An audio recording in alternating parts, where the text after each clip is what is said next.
like a Narnian wardrobe. It looks small enough on the outside, perhaps even simple or manageable. But once you walk through it, you discover an entire parallel universe of wonder and glory. The whole gospel of grace is like that, and each dimension of its glory is like that too.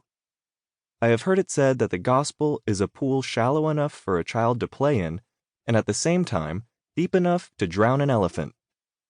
But the bigness of each daily gift of grace that we examine will be building to something bigger still. And my prayer for you is that examining the diamond of the gospel facet by facet for the next 24 days will find you on day 25 more awestruck and joy-filled about the glory of Christ our Lord. It is only by beholding Christ's glory, in fact, that we can be made like him. 2 Corinthians chapter 3, verse 18. But grace was given to each one of us according to the measure of Christ's gift. Therefore it says, "When he ascended on high, he led a host of captives, and he gave gifts to men."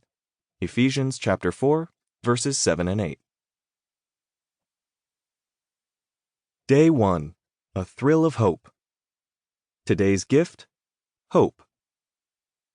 Therefore, preparing your minds for action and being sober-minded, set your hope fully on the grace that will be brought to you at the revelation of Jesus Christ. 1 Peter chapter 1, verse 13. You can't sing Christmas carols yet. Thus began an email I once received while serving as a pastor of a small congregation in New England. The sender wasn't angry, just concerned. I puzzled over the directive, as it was the first time I could remember ever encountering such an assertion. The context gave the reason.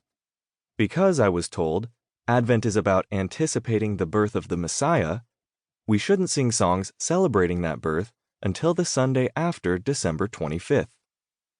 I confess this was a tall order for me, especially given that I live in a household that decorates for Christmas around the end of October and begins playing Christmas music non-stop before the end of November. What do you mean I can't sing Christmas carols yet? The concept of Advent, of course, refers to an arrival or a coming. At this time of the year, Christians redirect their focus to the spirit of anticipation of the first advent of Christ. We do this to affirm the incarnation more thoroughly and commemorate the beginning of the New Testament gospel story with more joy. But I sometimes struggle with the way many Advent observances are conducted. The forbidding of songs about Jesus' birth before Christmas Day is one such practice. It just feels a bit too much like play acting to me. I know why these things are insisted upon.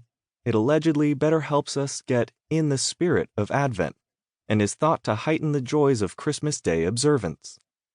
But I'm telling you, it's hard for me to act as if I'm waiting for the birth of the Messiah when I know he's already come and indeed has already been crucified, buried, and raised, and has ascended to where he came from.